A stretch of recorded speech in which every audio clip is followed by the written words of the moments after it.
இன்றைக்கி நம்ம மூளை முட்டை பொரியல் தான் எப்படி செய்கிறதுன்னு பார்க்க போகிறோம். மூளை பிடிக்காதவங்க கூட இந்த மாதிரி முட்டை சேர்த்து செய்கிறப்ப கண்டிப்பாக சாப்பிடுவாங்க. செம்ம டேஸ்ட்டாக இருக்கும். வாங்க எப்படி செய்கிறதுன்னு பார்க்கலாம். அதுக்கு நான் இப்போ மூளையை நல்லா உப்பு மஞ்சள் போட்டு ஒரு கொஞ்சம் நேரம் நல்லா இதை வந்து வேக வச்சு எடுத்துக்கிறேன். இந்த மாதிரி வேக வச்சு கொஞ்சம் பெரிய சைஸாக கட் பண்ணி எடுத்துக்கலாம்.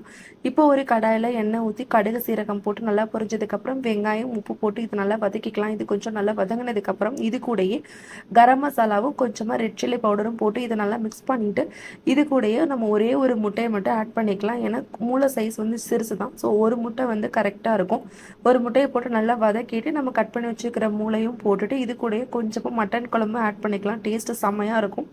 ஸோ இதையும் ஆட் பண்ணிவிட்டு சப்போஸ் உப்பு பத்தலை அப்படின்னா கொஞ்சமாக உப்பு போட்டு இதை நல்லா மிக்ஸ் பண்ணிக்கலாம். நல்லா வெந்ததுக்கப்புறம் இறக்குற ஓரத்தில் பெப்பர் தூளும் கொத்தமல்லி தலையும் தூவி நல்லா பெரட்டி விட்டு எடுத்தீங்க அப்படின்னா செம்ம டேஸ்ட்டாக முட்டை வறுவல் ரெடி. கண்டிப்பாக ட்ரை பண்ணி பார்த்துட்டு எப்படி இருக்குன்னு கமெண்ட்டில் சொல்லுங்கள்.